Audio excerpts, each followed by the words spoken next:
नमस्कार दोस्तों, धीरेन्द्र शास्त्री बागेश्वर धाम वाले के बारे में कई विवाद और आरोप सामने आए हैं। इनमें से कुछ मुख्य झूठ और विवाद से भरे हैं। मन पढ़ने का दावा, अंधविश्वास को बढ़ावा देना, हिंदू राष्ट्र का समर्थन, अप्रमाणित चमत्कार को चलिए आज धीरेन्द्र शास्त्री की सच्चाई आज आप सबको सामने लाते हैं।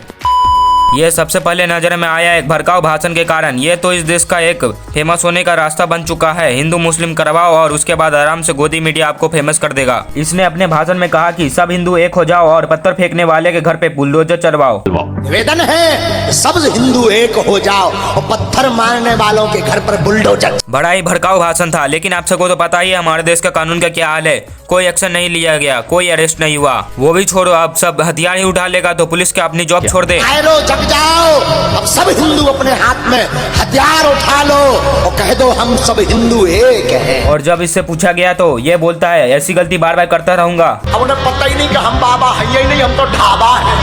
यही नहीं, जब इसका भक्त आया तो ये जबरदस्ती बोलता है एक बार और पैर पढ़ लो, एक बार और पैर पढ़ लो। चलो ये तो आम बात है। वहीं दूसरी तरफ इसका एक और भक्त आया तो बोलता है हमसे दूर रहो, अछूत आदमी हो।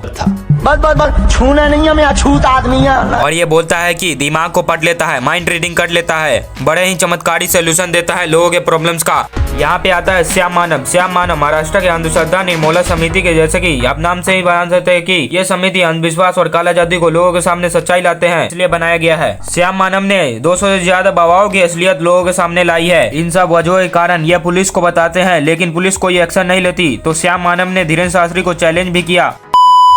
2 चैलेंज दिए। एक कमरे में 10 लोग होंगे, उनका नाम, पिता का नाम, माता का नाम, फोन नंबर और एज बताना होगा। दूसरा, एक बगल के कमरे में रखी हुई 10 चीजें के बारे में बताना होगा, कौन सी चीज रखी है कमरे में।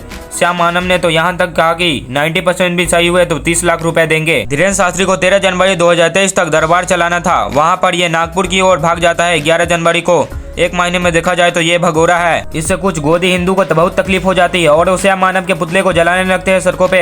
इसके बाद उन्हें धमकी भी मिली मार डालने की, लेकिन सिक्योरिटी दे दी गई।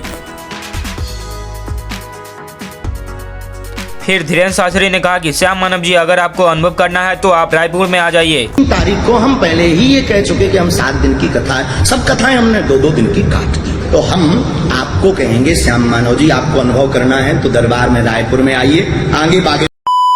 और जब इसके दरबार में एक युवक आया अपनी परेशानी लेके तो पर्चा बनाया जिसमें लिखा कुछ और था और बोल कुछ और रहा था। बोलने लगेंगे लव के बारे में, चिंता ना करें, वहाँ नहीं प्राप्त होनी है, ना लफड़ों में पड़े। मैं देखूं इसे। और जब उस युवक ने कहा कि ये लव नहीं लिखा है तो ये जबरदस्ती कहता है कि लव ही लिखा है। ये लव नहीं है, वो आपने घुमा दिया है।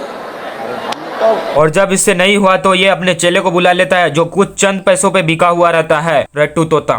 केवल देखने चले आए, आशीर्वाद लेने सुता बोलेंगे, लव के बारे में कहेंगे, लव के बारे में कहेंगे। तो दोस्तों, आपने देखा कि अंधविश्वास और भड़काऊ भाषण देके हिंदू मुस्लिम में लड़वाना चाहा। ऐसे पाखंडियों से दूर रहें, क्योंकि इनका काम ही है लोगों के बीच में लड़वाना और उसके बाद अपना पैसा निकलवाना और फायदा निकलवाना और उसके बाद निकल जाते हैं। स्वयं सोचिएगा। धन्यवाद।